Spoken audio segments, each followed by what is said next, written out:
Hare Krishna devotees, welcome to day 50 of our Bhakti Vaibhava seminar on Srimad Bhagavatam, Canto 4. Yes, so we are in the 22nd chapter of the 4th canto. Chapter is titled Prithu Maharaja's Meeting with the Four Kumars. First of all, let us chant our prayers. Nama Om Vishnupadaya Krishna Prestaya Bhutale Srimati Bhakti Vedanta Swaminiti Namane Namaste Saraswati Deve Gauravani Pracharane Nirvishesha Shunyavadi Paschatya Deshatarane Sri Krishna Chaitanya Prabhu Nityananda Shri Advaita Gadadhar Shivasadi Gaura Bhaktavrinda Hare Krishna Krishna Krishna Hare Hare Hare Rama Rama Rama Hare Hare Vanchkalpatarubhyas cha kripa sindubhya eva cha Patitanam pavanebhyo vaishnavebhyo namo namaha. Srila Prabhupada ki jai. Okay, so verse 14. Prithu Maharaj continued, "My dear sirs, there's no need to ask about your good and bad fortune because you're always absorbed in spiritual bliss. The mental concoction of the auspicious and inauspicious does not exist in you." Right, okay. So Srila Prabhupada quotes Chaitanya Charitamrita, Anchalila chapter 4, verse 176, which is basically saying that in the material world, auspicious and inauspicious mental concoctions are mental concoctions because such things exist only due to the association with the material world. So this is illusion or Atma Maya. And people we all think we're created by the material nature, just as we think we're experiencing things in a dream. Yeah. But of course the soul is always transcendental. Yeah. The covering. So there's no question of becoming materially covered. The covering's just like some sort of hallucination or dream. Yeah. So because of association, materialistic association, we create artificial material necessities. As Bhagavad Gita says, chapter 2, verse 62, Jayata Vishan Pumsa Sangasteshu Bhajayate Sangat Sanjayate Kama Kamat Krodo Vijayate. That from contemplating the objects of the senses, one develops attachment from them. From attachment, lust develops. Then from lust, anger arises. And then from anger, one falls down into the material pool. So when we forget our real position and we want to enjoy in this material world, material desires come. And then we get involved with different material so-called enjoyments. So as soon as these concoctions are there, we start lusting after them to enjoy them. And when that lust fails to make us happy, then we become frustrated. We create another illusion of anger. And then by that anger, the whole illusory situation becomes stronger. What a situation, it's amazing. So, so when we're illusioned like this, we forget Krishna. And then our real intelligence is defeated. We become more entangled. And we just recited Bhagavad Gita chapter 2, verse 62. But the next verse 63, Krodhat bhavati samoha samohat smriti vibrama, smriti brahmshat buddhinasho buddhinashat pranashati. From anger comes bewilderment of memory, and when memory is bewildered, intelligence is lost, and when intelligence is lost, one falls down again into the material pool. That's what it's all about. So yeah, it's all happening on the basis of material association. But people who are Atmarama, self-realized and self-satisfied, they can gradually make progress in spiritual bliss, associate with the Lord. Yeah. And here we have the four Kamas. In the beginning they were impersonalists, but gradually they became attracted to the Lord's pastimes. So conclusion is that for those engaged in devotional service, the duality of auspicious and inauspicious just doesn't arise. Prabhupada concludes the purport by saying, Prithu Maharaj is therefore asking about auspiciousness, not for the sake of the Kamas, but for his own sake. Verse 15. I am completely assured that personalities like you are the only friends for persons who are blazing in the fire of a material existence. I therefore ask you how in this material world we can very soon achieve the ultimate goal of life. So Prabhupada talks about saintly people preaching, going door to door, meeting the materialists, and not for themselves, but just to give some real information of what is truly auspicious. So Prithu Maharaj knew that, so he didn't bother asking the Kamas how they are. Yes.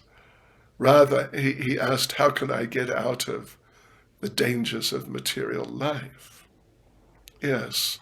And that, of course, he's already out of material life completely. Maharaj Prithu, he's a type of incarnation of the Supreme Lord. So he's got nothing to do with the material life. But for the common people, what to do when they meet saintly people, how to surrender, how to get relief from the difficulties of material life. Narottam Das Thakur says, Samsara Vishanale, Divanishihiya Jwale, Judaite Nakainu Upai. We're always suffering from material pangs, and our hearts are burning, but we cannot find any way out of it. So, a materialist, in one sense, can also be called a tapasvi, an austere person, because they're suffering the material pains and tolerating and trying to push on in their own ways. But you can only really get free when you take shelter of chanting Hare Krishna. And Narottam Das Thakur explains that Golokera Prema Dana Harinama Sankirtana Ratina Janmila Kene Tai. This Harinam Sankirtan movement has descended from Goloka Vrindavan Dham, the gift of pure love for those who are suffering here. And he's regretting he didn't really get into chanting. Prabhupada concludes the purport by saying, the conclusion is that all persons in this material world are suffering from material pains. And if one wants to get rid of those pains, he must associate with saintly persons, pure devotees of the Lord, and chant the Maha Mantra, Hare Krishna, Krishna Krishna, Hare Hare, Hare Rama, Rama Rama, Hare Hare. That is the only auspicious way for materialistic persons. So we move on to verse 16. The Supreme Personality of Godhead is always anxious to elevate the living entities who are his parts and parcels, and for their special benefit.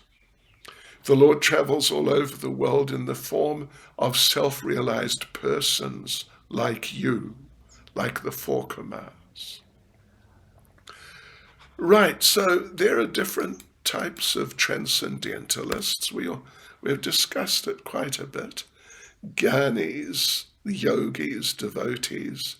So the Kamas, Prithu Maharaj is speaking to the four Kamas, they were impersonalists, but later became devotees.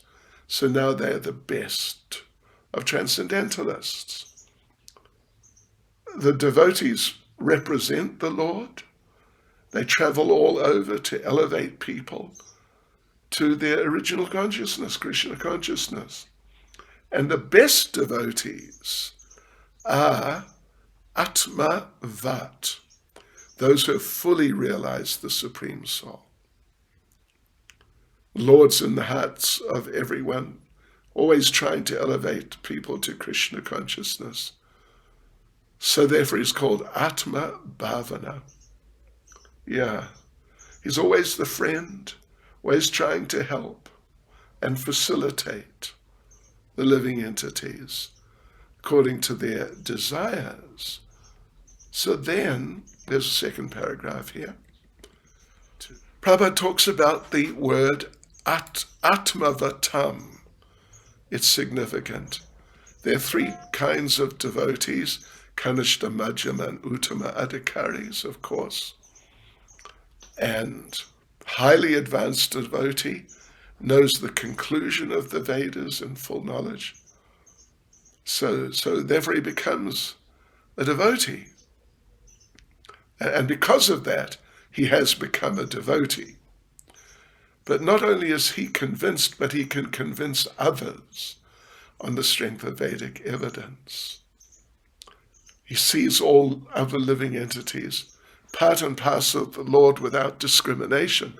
Then the Madhyam is very good, also well versed in Shastra,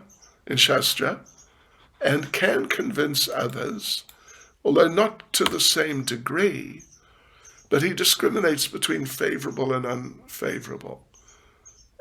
Means particularly the Madhyam doesn't care for demons, he just won't deal with them. But the neophyte, the Kanishta, doesn't know much about Shastra, but has faith, some faith at least, or full faith, Prabhupada says. So the four Kamas, they're Mahabhagavats, means Uttama Adhikaris, they're kind of synonyms. Mahabhagat, Uttama Adhikari, kind of two terms for the same. Person means the most elevated. They studied the absolute truth. Then they became devotees.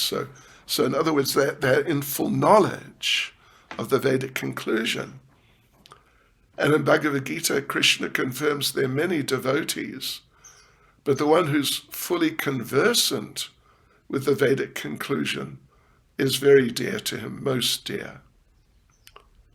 So, of course, everyone's trying to come to the highest level according to their understanding, their mentality.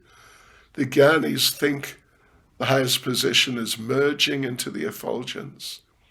But for the devotees, the highest position is, Prabhupada says, to preach all over the world the glories of the Lord.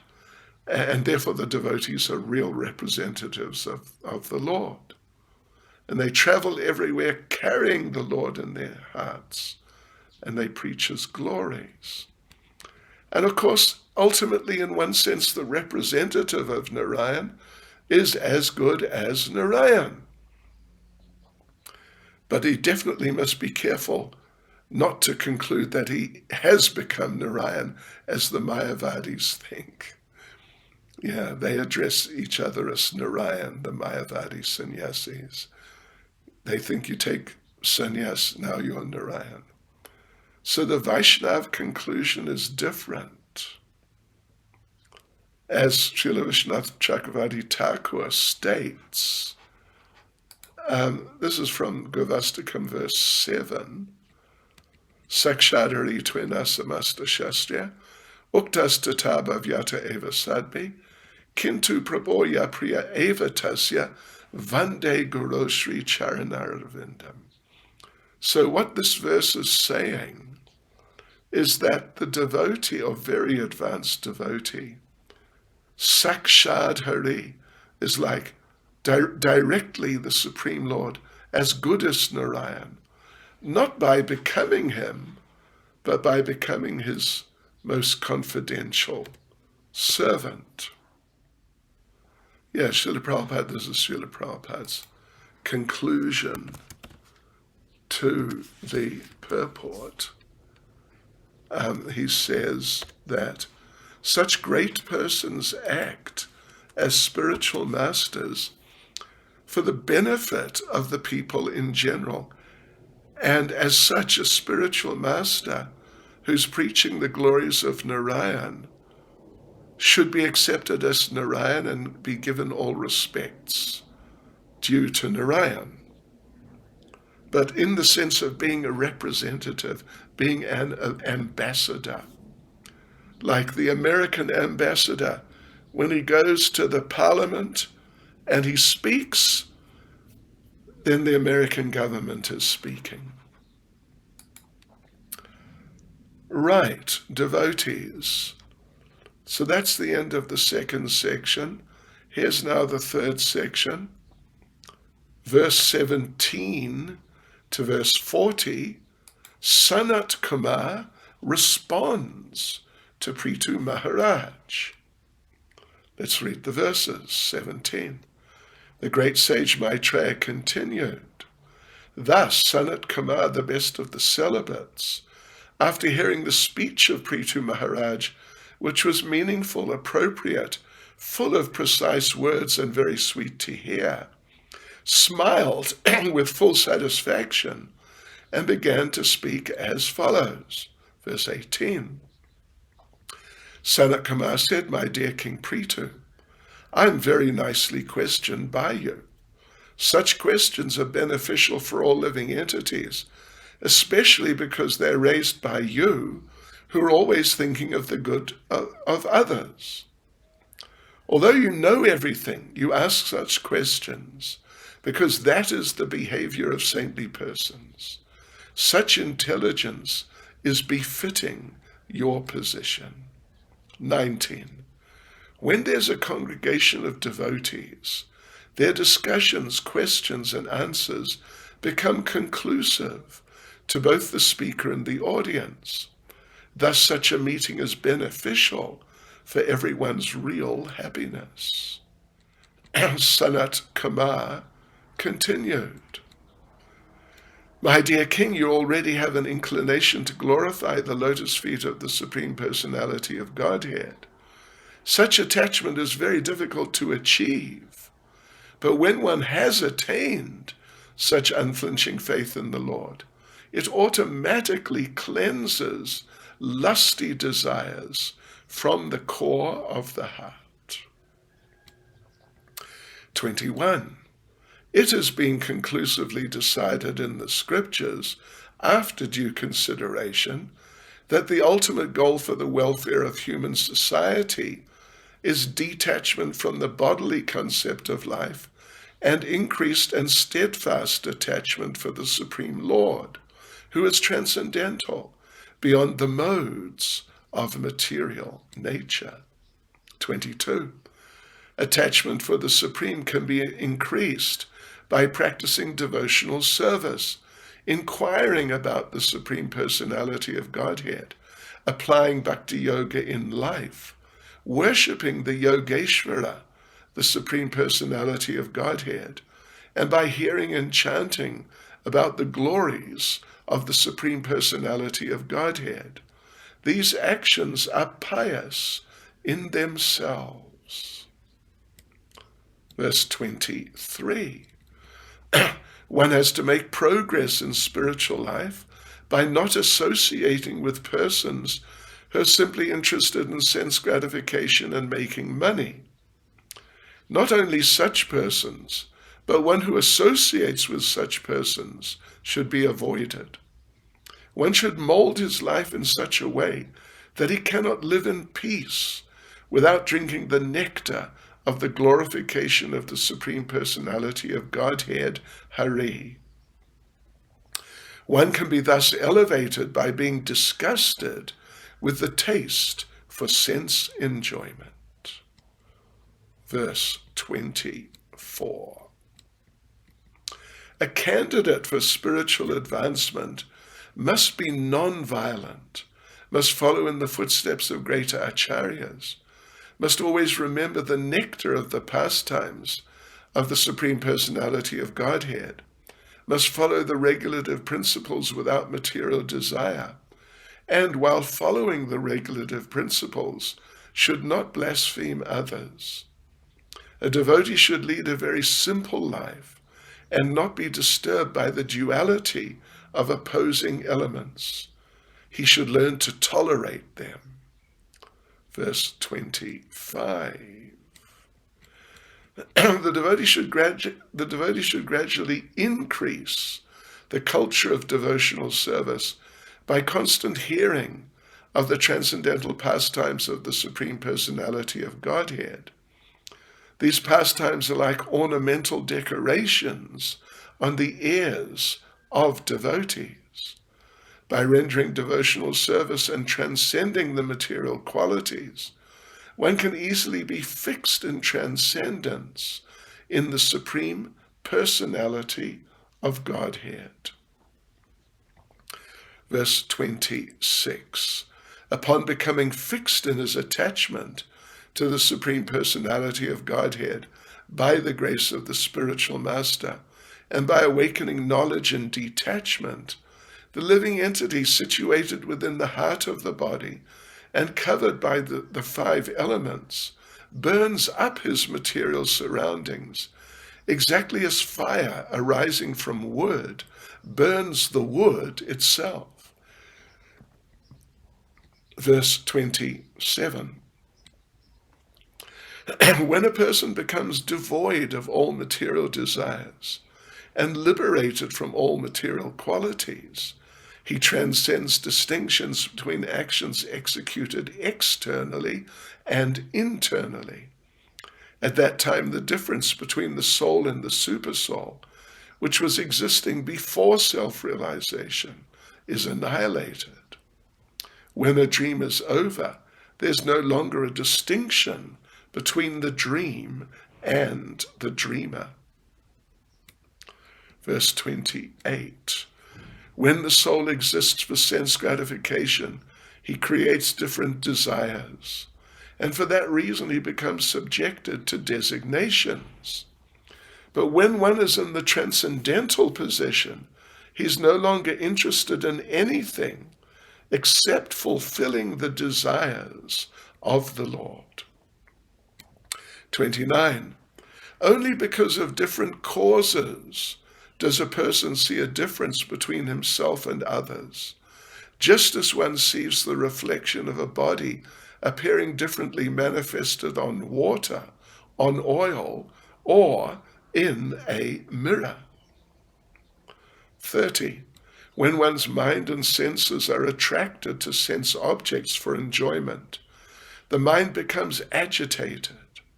As a result of continually thinking of sense objects, one's real consciousness almost becomes lost, like the water in a lake that is gradually sucked up by the big grass straws on its bank. 31. When one deviates from his original consciousness, he loses the capacity to remember his previous position or recognize his present one. When remembrance is lost, all knowledge acquired is based on a false foundation. When this occurs, learned scholars consider that the soul is lost. 32. There is no stronger obstruction to one's self-interest than thinking other subject matters to be more pleasing than one's self-realization. 33. For human society, constantly thinking of how to earn money and apply it for sense gratification brings about the distraction of everyone's interests. When one becomes devoid of knowledge and devotional service, he enters into species of life like those of trees and stones. Interesting. 34. Those who strongly desire to cross the ocean of nescience must not associate with the modes of ignorance, for hedonistic activities are the greatest obstructions to realization of religious principles, economic development, regulated sense gratification, and at last, liberation. 35. Out of the four principles, namely religion, economic development, sense gratification, and liberation, liberation has to be taken very seriously. The other three are subject to distraction by the stringent laws of nature, death. 36.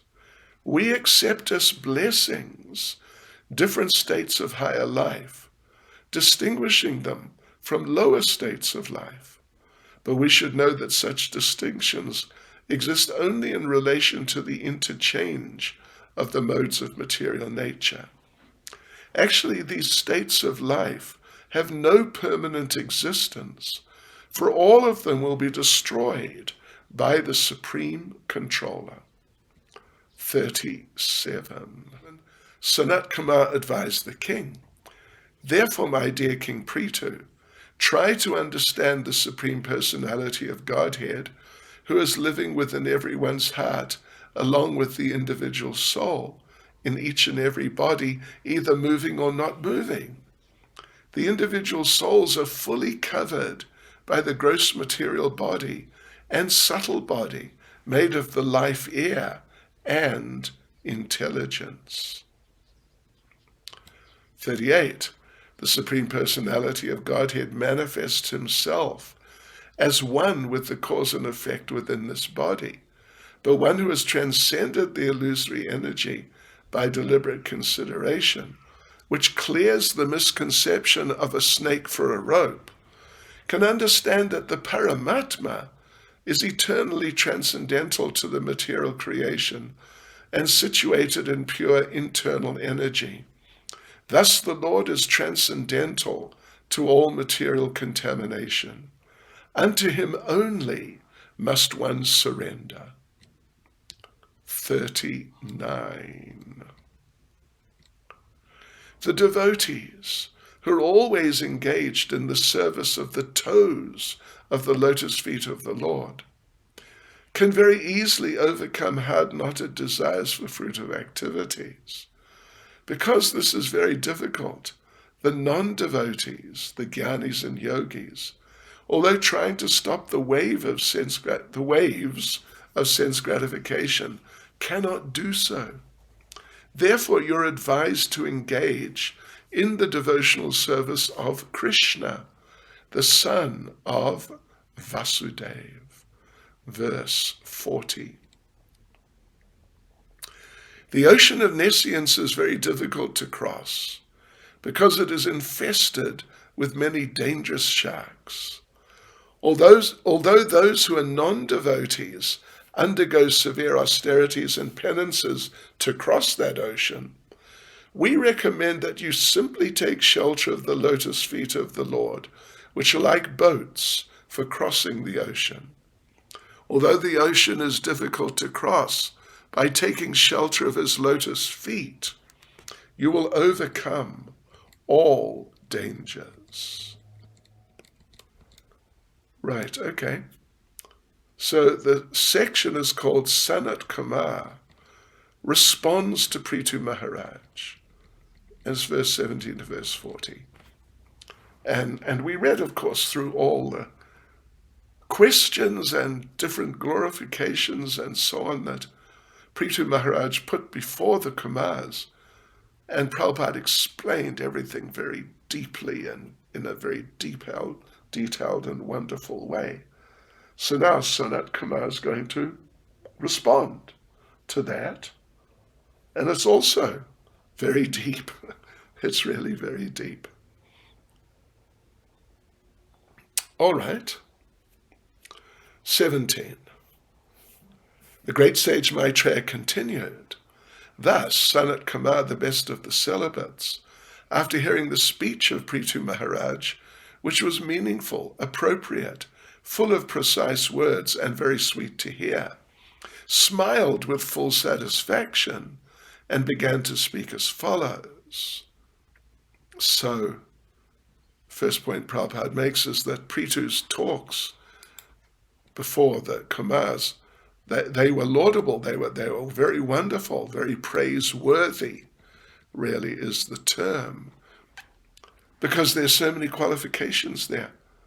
As Sanat Kumar says, meaningful, appropriate, precise words, sweet to hear, like that.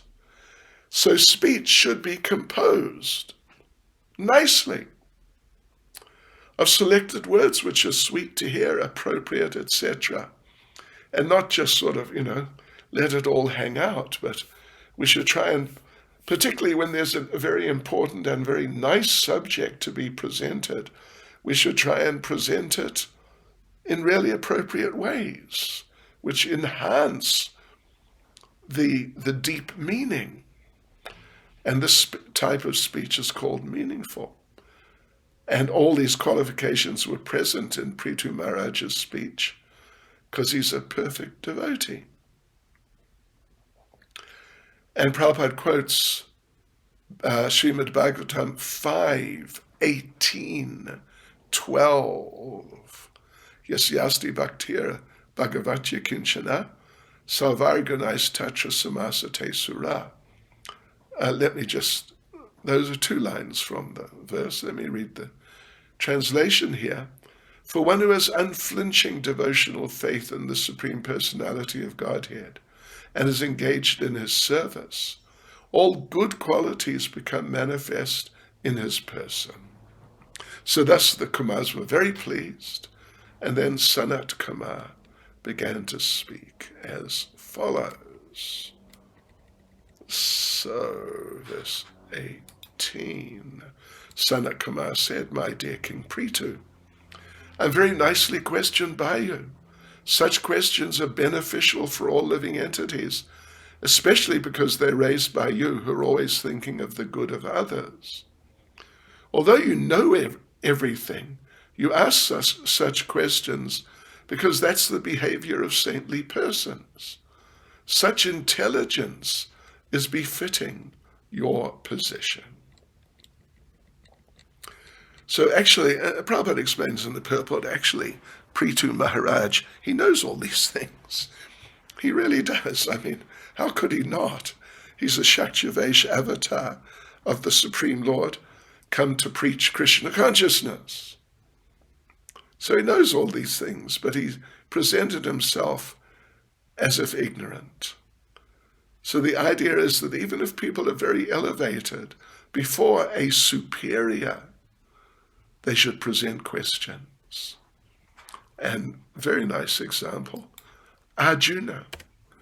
Arjuna knew the whole transcendental science, but he questioned Krishna as if he didn't know.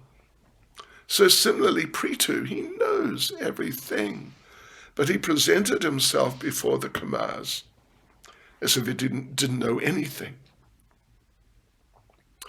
So the idea is that questions that exalted persons put to the Lord or to the devotees, they're meant for the benefit of the general public.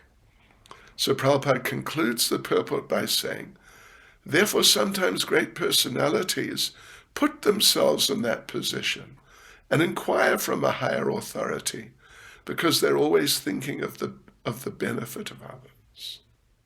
Verse 19, when there's a congregation of devotees, their discussions, questions, and answers become conclusive to both the speaker and the audience. Thus, such a meeting is beneficial for everyone's real happiness. Right, so there's a somewhat longer purport here. And Prabhupada makes, first of all, very important point. Hearing discussions among devotees is the only way to get the powerful message of the Lord. An example, Bhagavad Gita is well known all over the world. But because it was not discussed by devotees, there was no effect. Not one person in the Western world became Krishna conscious before the Krishna consciousness movement was founded by Srila Prabhupada. But when the same Bhagavad Gita was presented as it is through disciplic succession, the effect of spiritual realization immediately manifested. So there's a second paragraph, and I think there's a third one too, but anyway, let's have a look. Sanat Kumar, one of the Kumars, told Prithu that his meeting with them benefited not just him, but the Kumars too. We know when Narada questioned Lord Brahma about the Lord, Brahma thanked Narada for giving him a chance to speak about the Lord and be benefited. Therefore, questions put to another saintly person about the Lord or about the goal of life, these questions surcharge everything spiritually. And whoever takes advantage of those discussions is benefited in this life and in the next. So there's a third paragraph here. Prabhupada says the word ubeyasham can be described in many ways. For both. That's how it's translated. Okay, for both. So Prabhupada makes the point. Generally, there are two classes of men, materialist, transcendentalist. By hearing discussions between devotees, both are benefited, materialist, transcendentalist.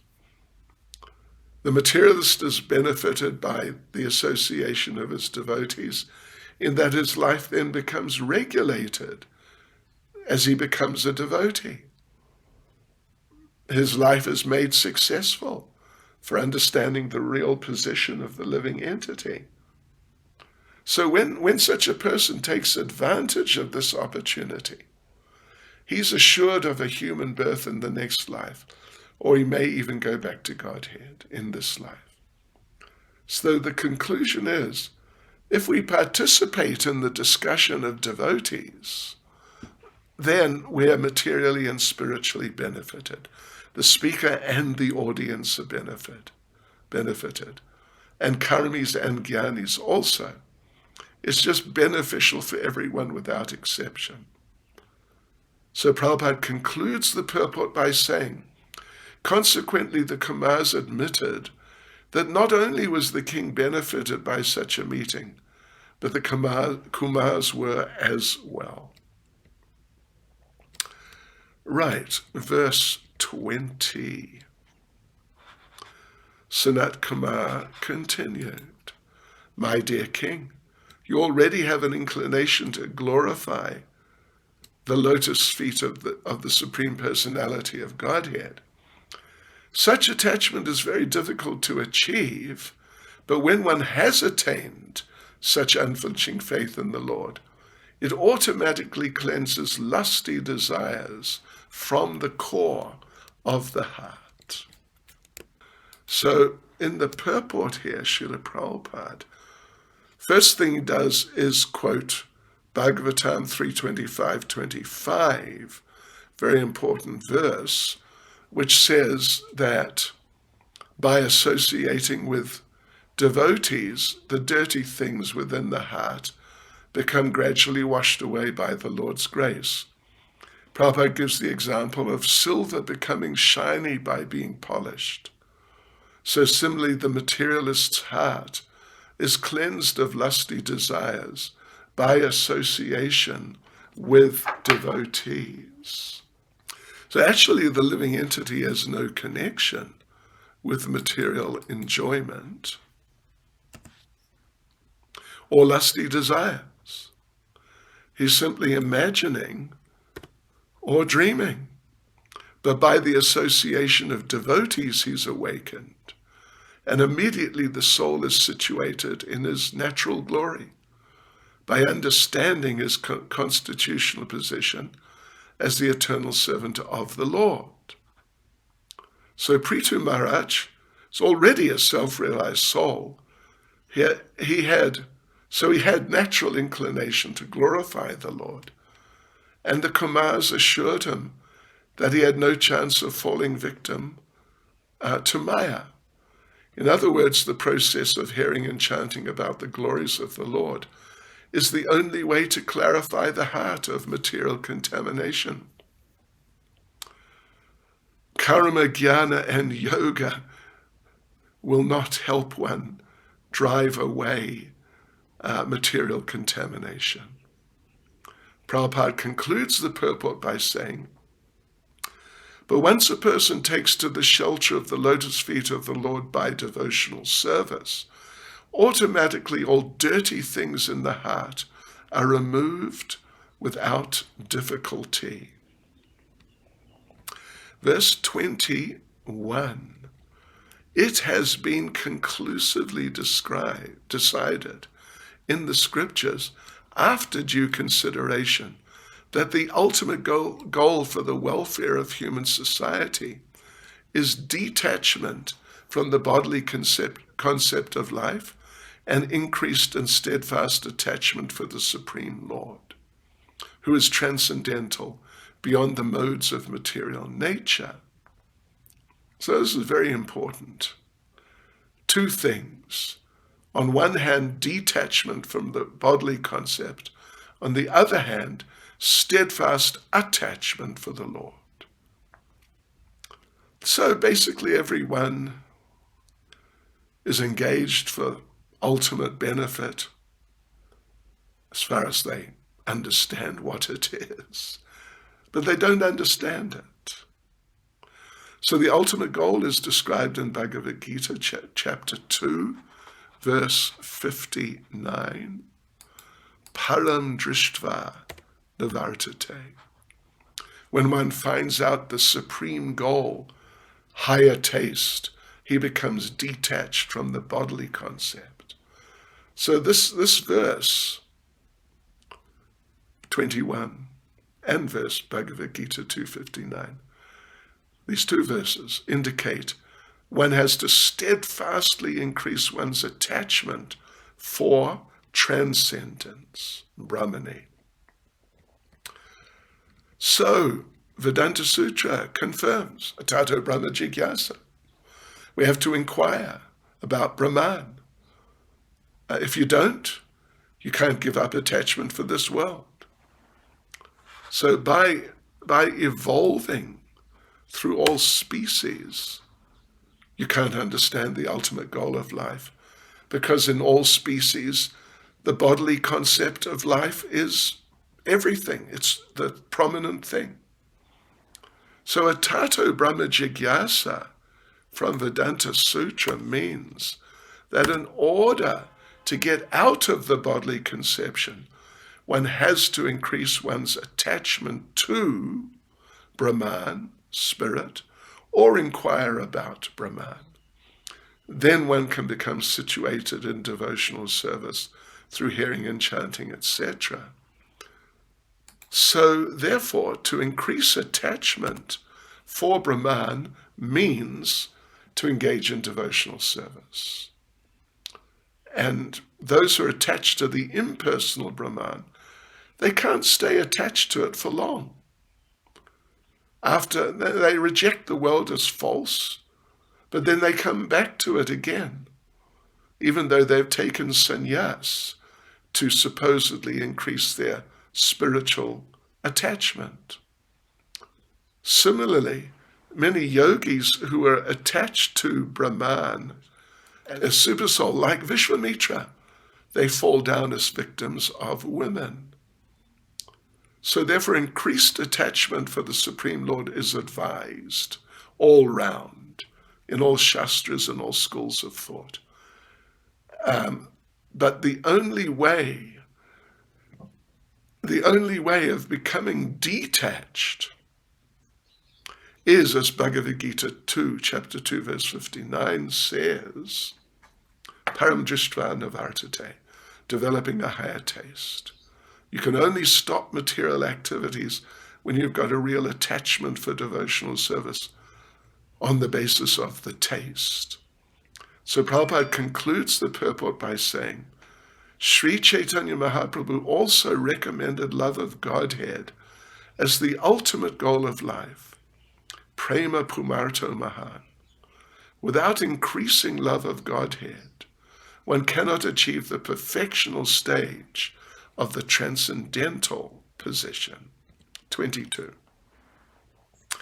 Attachment for the Supreme can be increased by practicing devotional service, inquiring about the Supreme Personality of Godhead, applying Bhakti Yoga in life, worshipping the Yogeshwar, the Supreme Personality of Godhead, and by hearing and chanting about the glories of the Supreme Personality of Godhead.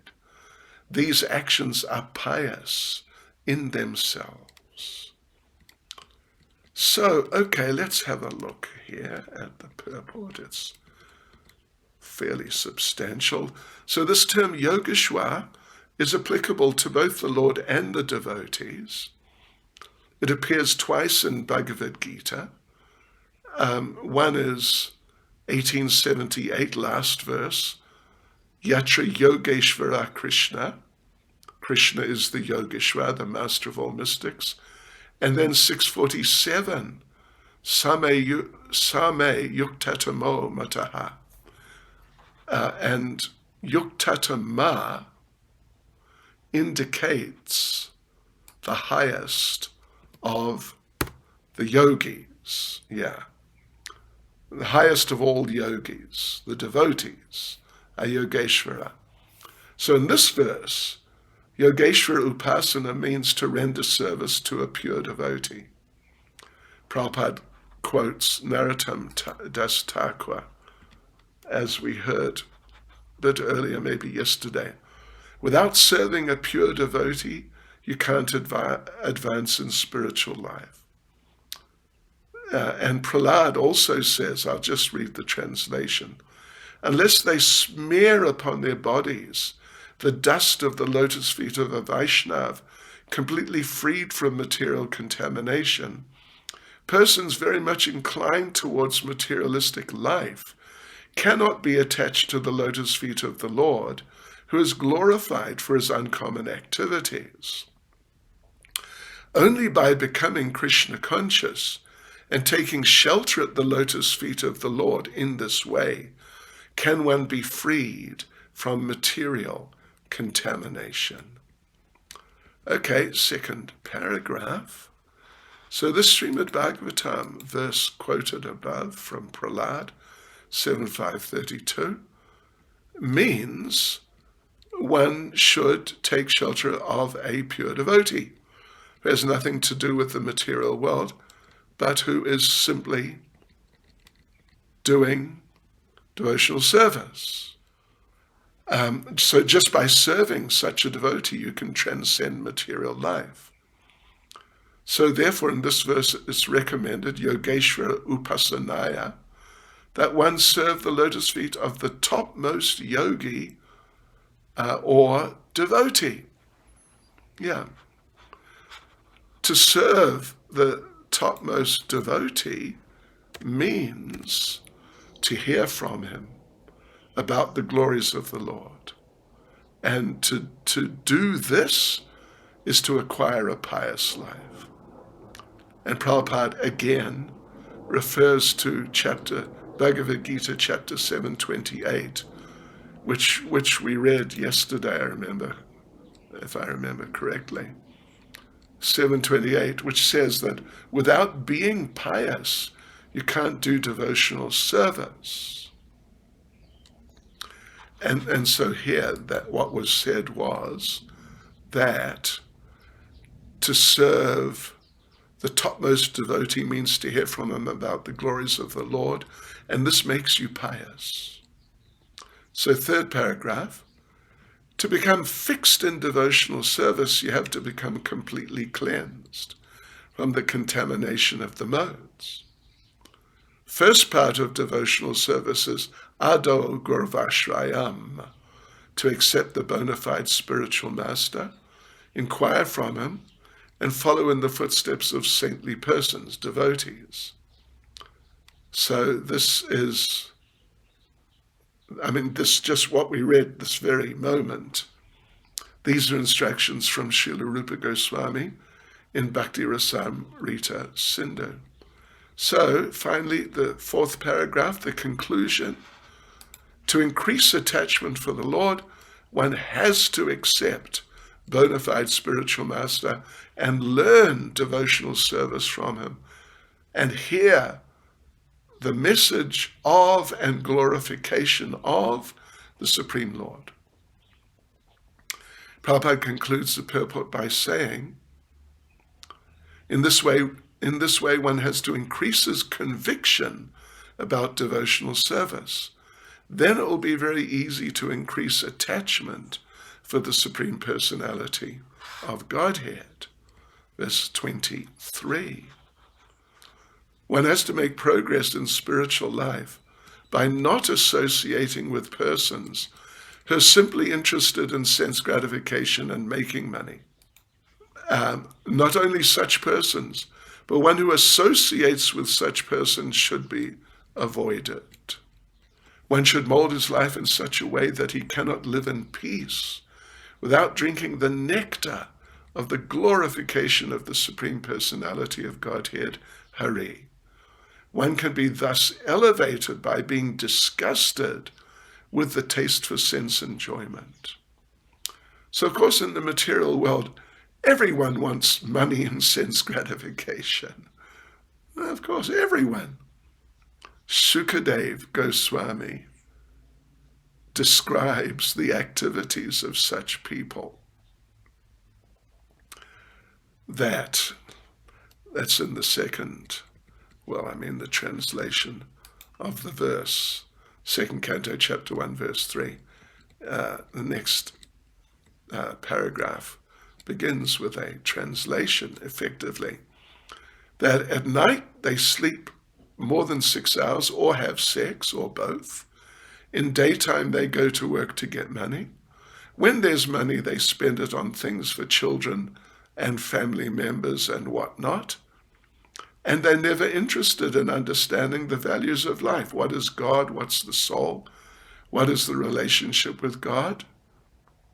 Yeah, that's the translation, basically, of that Bhagavatam, verse 213. So anyway, nowadays things are so degraded that people are meant to be religious. They're only interested in sense gratification. So the number of materialists has increased in Kali Yuga more than in other ages. So people interested in going back to Godhead should not only serve the realized souls, but avoid the materialists who want money to use in sense gratification. And therefore the Bhagavatam 11.542 says, one has to give up all other engagements and take full shelter at the lotus feet of Lord Hari, the Supreme Lord, or one who has thus given up all other engagements and who has taken full shelter of Lord Hari. Such a person is very dear to the Lord. Indeed, even if such a person, surrendered soul, accidentally does some nonsense, the Lord within the heart immediately takes away the reaction to such sin. And that which is satisfying for devotees is of no interest to the non-devotees. So here's another very important point in the third paragraph. To simply give up the company of materialists, just reject material life, is not enough. We need a positive engagement. So therefore, sometimes people who want to advance spiritually give up material life and go to some secluded place, as recommended for yogis. But this doesn't really help usually. Many of those yogis fall down. The jnanis, they generally fall down because they're not sheltered at the lotus feet of the Lord. They try to avoid material association, but without devotional service, without engagement in devotional service, they can't remain fixed transcendentally. So the beginning of devotional service is hearing about the Lord. And that's what this verse is recommending. You have to drink the glories of the Lord. Always hear and chant. It's the prime method for advancing. Lord Chaitanya recommends this. So if you want to advance, you have to meet a spiritual master and learn about Krishna from him. By serving him and Krishna, you get the seed of devotional service. And if you water it by hearing and chanting, it grows into a great creeper of bhakti, the bhakti lata, which will be so strong it'll just break through the coverings of the material world, reach the spiritual world, and grow further till it takes shelter of Krishna's lotus feet. Then it'll grow nicely and produce fruit, which is love of God. So the real cause of the growing of this fruit, the nectar of hearing the glories of the Lord, is watering it by hearing and chanting. So the purport is, you can't live outside the society of devotees. You have to live in the society of devotees, where there's constant hearing and chanting about the Lord. And that's what ISKCON is all about. Accepting a spiritual master, hear and chant about Krishna, disassociate from materially involved people. And in this way you can make good advancement and go back to Godhead. So we'll finish here for the time being. Srila Prabhupada Ki Jai.